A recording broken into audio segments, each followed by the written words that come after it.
Hey, this is Carla Wills Brandon, author of One Last Hug Before I Go and A Glimpse of Heaven, and 11 other titles. After I posted the first three videos on departing visions, I received a number of emails and I also received a few phone calls from people who, of course, wanted to share some incredible departing visions. Thank you very much. But also, along with this, what I was asked was, well, Carla, what do we do if we're sitting with someone and they're in the process of passing and they begin to have some departing visions? Well, I have some simple tips for you. Number one, don't freak out.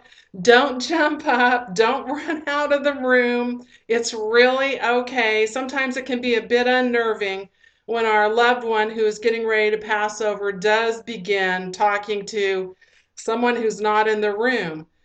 For them, there is somebody in the room. What you can do if you don't feel brave conversing with them or having a conversation is simply take their hand and just let them know that you're there. Stroke their hair, listen to them. Afterwards, go ahead and write down what it was they said and date it and also put the time down because someday that's going to be a really valuable memory for you. Number two, know that most physicians look at departing visions as hallucinations. So if you share with your loved one's physician that conversation is going on with somebody who's not in the room, chances are they're going to want to up medication. I believe that medication is incredibly useful for pain management. I'm a licensed marriage and family therapist, and I don't prescribe medication, but when clients ask me about medications and the dying are receiving, I always like to share with them, look, we want to make them as comfortable as possible. But medication in response to a departing vision might be a little bit of an overload.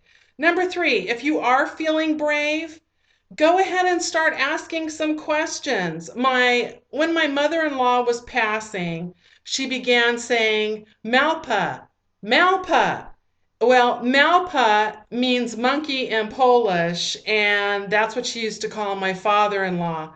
So obviously, my father-in-law was definitely there because my very atheist, skeptical mother-in-law, who really had a hard time reading my first book on the topic of deathbed visions, ended up having some pretty fantastic departing visions just before she crossed over. And I personally believe she was greeted by Malpa, my father-in-law.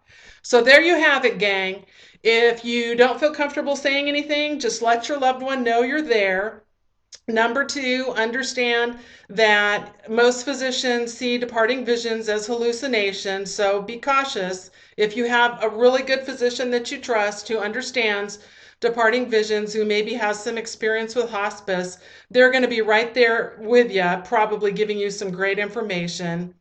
And number three, if you are brave, go ahead and ask some questions. Who's here with you, Mom? Who are you talking to, Pop? How do they look? Do they have anything they want to say to me? So, as always, understand that physical dying is not the end. And I'll be talking to you soon.